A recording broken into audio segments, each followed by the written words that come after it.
Welcome to Telangana rising news.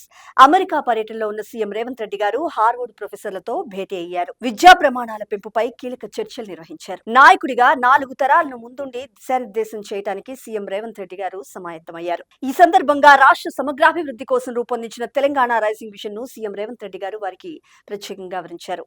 విద్యారంగంలో కలిసి పనిచేసేందుకు సహకరించాలని సీఎం రేవంత్ రెడ్డి గారు కోరగా అక్కడి ప్రొఫెసర్లు సానుకూలంగా స్పందించారు. ఇక్కడ మరొక ముఖ్యమైన అంశం చూస్తున్నాం. నగర పాలికలన్నీ నెగ్గేలాగా సీఎం రేవంత్ రెడ్డి గారు ప్రత్యేక దృష్టి సారించారు. మంత్రులు ముఖ్య నేతలకు ప్రచార బాధ్యతలు అప్పగించారు. గెలుపే లక్ష్యంగా పనిచేయాలని ముఖ్య నేతలకు సీఎం రేవంత్ రెడ్డి గారు పిలుపునిచ్చారు. మున్సిపల్ ఎన్నికల్లో మొత్తం 7 కార్పొరేషన్లు దక్కించుకోవాలని అధికార పార్టీ కాంగ్రెస్ లక్ష్యంగా పెట్టుకుంది. ఇక్కడ మరొక ముఖ్యమైన అంశం చూస్తున్నాం. ఉపాధి కూలీల హక్కులను హరిస్తున్న మోడీ సర్కార్ పై PCC chief MLC Mahesh Kumar Goud గారు నిప్పులు చెరిగారు. కేంద్రంలోని నరేంద్ర మోడీ ప్రభుత్వం ఉపాధి హామీ చట్టాన్ని నిర్వీర్యం చేయడానికి పూర్తిగా కుట్ర చేస్తుందని, కూలీల హక్కులను హరిస్తుందని ఏఐసిసి జనరల్ సెక్రటరీ, రాష్ట్ర కాంగ్రెస్ పార్టీ వ్యవహారాల ఇన్ఛార్జ్ మీనాక్షి నటరాజన్ గారు ధ్వజమెత్తారు.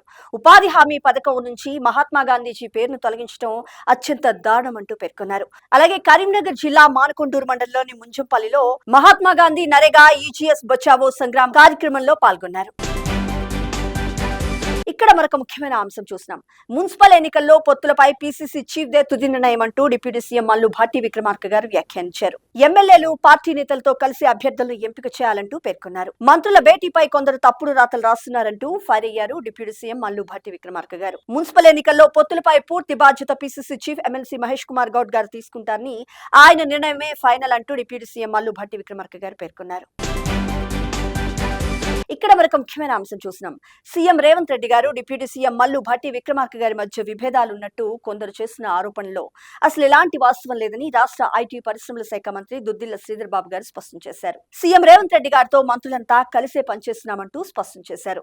గోదావరికని సుల్తానాబాద్ లో జరిగిన మున్సిపల్ ఎన్నికల సన్నాహక సమావేశాల్లో మంత్రి గారు జూపల్లి కృష్ణారావు గారితో కలిసి పాల్గొన్నారు. ఈ సందర్భంగా ప్రతిపక్షాలు కొద్ది రోజులుగా కాంగ్రెస్ ప్రభుత్వంపై బురదజల్లే ప్రయత్నం చేస్తున్నాయంటూ నిప్పులు చెరిగారు. సింగరేణిలో బొగ్గు స్కామ్ అంటూ కేంద్ర మంత్రి కిషన్ రెడ్డి, మాజీ సీఎం కేసీఆర్ లు కలిసి నాటకాలు ఆడుతున్నారంటూ ధ్వజమెత్తారు.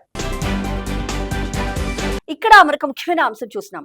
మనిషికి ఆధార్ కార్డు ఉన్నట్లే భవిష్యత్తులో భూమికి కూడా భూధార్ మ్యాప్ ప్రవేశపెట్టనున్నట్లు రాష్ట్ర రెవెన్యూ హౌసింగ్ శాఖ మంత్రి పొంగులేటి శ్రీనివాసరెడ్డి గారు స్పష్టం చేశారు. స్టాంప్స్ రిజిస్ట్రేషన్ శాఖను పూర్తిగా పారదర్శకంగా, అవినీతి రహితంగా మార్చేందుకు భారీ సంస్కరణలు తీసుకొస్తున్నామంటూ తెలిపారు. ఇక్కడ మరొక ముఖ్యమైన అంశం చూస్తున్నాం. అనుమతులు ఇవ్వకముందే వసూళ్లంటారా? మైక్రో బ్రూవరీలపై ఆనాడు జీవో తెచ్చిందే బీఆర్ఎస్.